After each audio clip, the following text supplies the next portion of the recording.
It's important to note in the Unix world that there are actually a variety of Unix shells to choose from, and they're not all the same.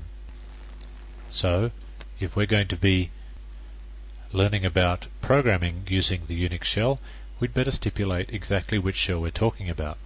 Anyway, the and most widely supported of all shells is called the Bourne shell, named after the fellow that created it. It was one of the original shells of Unix. The file that contains the Bourne shell, the program, can be found in the file called sh, which is usually located in the /bin directory.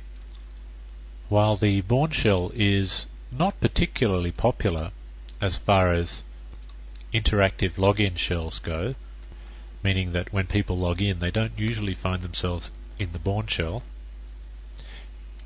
it is overwhelmingly popular as far as shell scripts are concerned. Over 95% of the shell scripts in the world are Bourne shell scripts. And for that reason, we're going to focus just on those scripts and those scripts only. For example, I will not be describing the Unix C shell. I'll discuss what that is in just a moment, but that will be the last time I mention it in this course. Now, the Bourne shell, historically speaking, was one of the first shells in Unix, and as far as interactivity is concerned, in other words, as far as logging in and actually using the shell on a day-to-day basis to run your commands, it's fairly rudimentary. It doesn't offer very many user-friendly features, and so several other shells were developed that were based on the Bourne shell, and these do offer more user-friendly features, such as the Korn shell that was created by a fellow called David Korn. Its file name is KSH, and theoretically you can only get a copy of that if you have a license from, well, I'm not sure from whom, but you have to get a license. Anyway, there is the Born Again shell, or bash, little Unix wit there for you, which is open source and completely free. You can download the source code, compile it yourself, or you can download pre-compiled executables if you like. Bash is particularly popular amongst Linux users on PCs. And then there's ZSH or ZSH and many others. These shells are supposed to be Bourne compatible. What does it mean to say that a shell is Bourne compatible? Written a script to be interpreted using the Bourne shell, then it will theoretically be able to be run by these shells as well.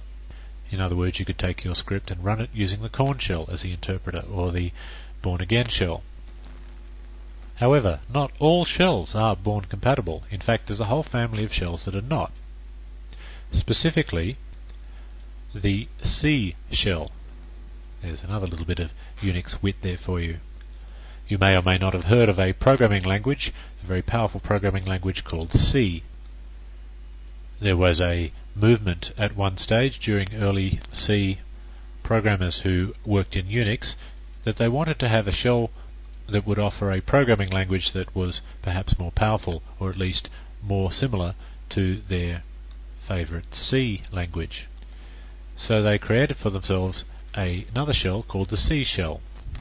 The programming language of the C shell is slightly different to that of the Bourne shell, and it even offers some features not found in Bourne shell scripting. However, it is more complex to use and is reportedly a little bit buggy, so it is not used very often. We will not be covering it during this course. The C shell in turn spawned its own family of compatible shells, most notably TCSH, but we won't be covering any of those. We're going to focus on the universal Bourne shell. Needless to say that a script created for the Bourne shell will not be able to be run using the C shell, and vice versa. They are incompatible. Very, very ultra simple scripts, of course, will run using either, but as soon as you start to use some of the more powerful language features, you are restricting yourself to one of those two shells.